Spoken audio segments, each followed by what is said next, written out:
नमस्कार सगळ्यांना, जय शिवराय. तर आज बघा पाऊस काहीच नाही आपल्याकडं, त्याच्यामुळे म्हटलं चला बागा चक्कर मारून येऊ. तर सकाळी सकाळी औषध फवारणी पण केली बागाला. पूर्ण बाग आता मस्त झालंय.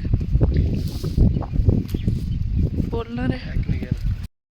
तर नमस्कार मित्रांनो, आज परत बागात आलो. काही कमेंट्स होत्या, त्या कमेंटचे उत्तर आपल्याला द्यायचे होते, त्याच्यामुळे म्हटलं चला परत बागात जाऊ.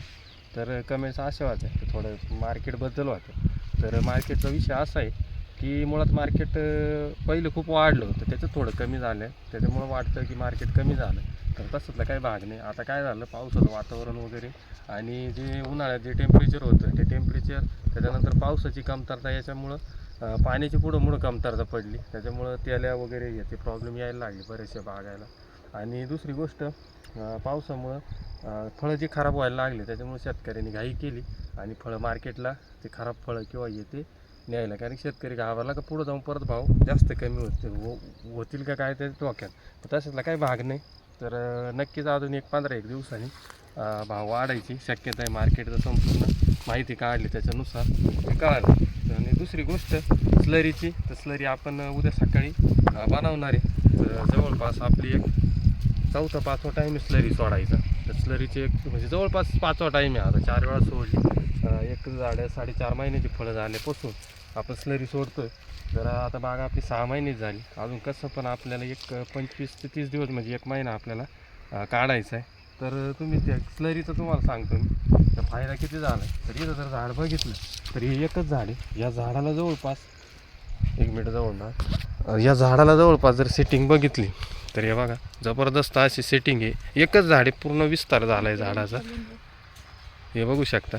आणि ही जी तार आहे, तर ही तार पूर्ण त्या बाजूची तार समोर आहे, या बाजूची तार पूर्ण वाकली आहे झाडामुळं. कारण की पर्याय नाही, झाडाला खाली माल त्या पद्धतीचा आहे. बघा खालून पूर्ण माल, हे बघा पूर्ण माल खालून एकदम जबरदस्त असा. आणि त्याला पर्यायच नाही, कारण की आता ते त्या पद्धतीचं लोडच तेवढा आहे. आपण बऱ्याच वेळा बांधलं, जेव्हा आपल्याला खाली फांट्या वाटल्या तेव्हा आपण त्या बांधल्या. आणि 90% आपल्याला त्या स्लरीचा फायदा झाला आहे, तेच तुम्हाला सांगायचं होतं. स्लरीमुळं डाळिंबाला साईज पण आली आणि क्वालिटी चकाकी आहे. समोर तुम्ही हातात फळ बघू शकता. तर अशा पद्धतीने स्लरीचा नक्कीच फायदा आहे. जेवढं स्लरी आपल्याला सोडता येईल तेवढी स्लरी आपण शेवटच्या 1-1.5 महिना किंवा 2 महिने स्लरी सोडायची. त्यानंतर हे समोरचं झाड बघू शकता, जबरदस्त सेटिंग वगैरे झाली. आता आपल्याला वातावरणामुळे आपण थांबलो होतो, पण एवढे 1-2 दिवसात काटा छाटणी करायची.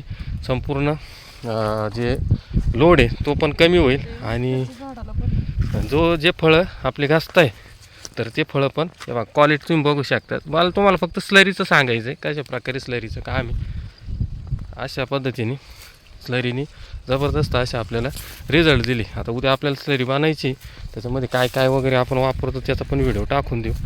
तर अशा पद्धतीने आता हे झालं आहे पहिलंच वर्ष आपण बागासाठी थांबलो. 18-19 महिन्याची बाग पूर्ण झाल्यानंतरच आपण बाग धरली, त्याच्यामुळं नक्कीच आपल्याला त्याचा जबरदस्त असा फायदा झाला आहे. पहिल्या वर्षीच आपण कुठल्याही प्रकारची थिनिंग करायची गरज पडली नाही, कारण की झाडं भरपूर स्ट्रॉंग होती. त्याच्यामुळं आपण जेवढी फळं सेट झाली तेवढे फळं आपण धरले. 100+ सेटिंग होतीच आपली, आणि तेवढी आपण ती पकडली. तर अशा पद्धतीने आता पुढचे कामं चालू होते. आता एक पूर्ण महिना काढू, तर मार्केटचं बघू. मार्केटचं काय आपल्या हातात नाही, ते पुढचा विषय. झालं चांगलं तर ठीक आहे, आपलं काम फळ पिकवू नये, ते मार्केटचं काय होईल ते आपल्याला बघता येईल. तर अशा पद्धतीने मार्केटचा विचार करायचा नाही. पूर्ण काळ्या जमीनचा आपला बाग आहे, त्याच्यावरही कमेंट्स होत्या. तर पूर्ण जमीन काळी तरी बाग आपला व्यवस्थितरित्या झालेला आहे, त्याचा काही प्रॉब्लेम येत नाही. फक्त पाण्याचं नियोजन व्यवस्थित पाहिजे. फवारण्या वगैरे 3 स्टेपमध्ये आपण काम करतो.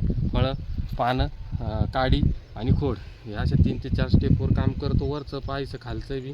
पाठीमागं खोडं धुतले, महिन्यातून 2 वेळा खोडं धुवायचं काम चालू आहे, जेणेकरून खाली खोडाला लागणारी बुरशी वगैरे हे होते. कारण की मर रोग आणि आपलं पिनोल बोरॉन जे आहे, तर ते त्याच्यामुळं बराचसा फरक पडतो. त्याच्यामुळं महिन्यातून 2 वेळा किंवा 3 वेळा खोडं आपण नक्की धुतो 15 दिवसाच्या अंतरावर.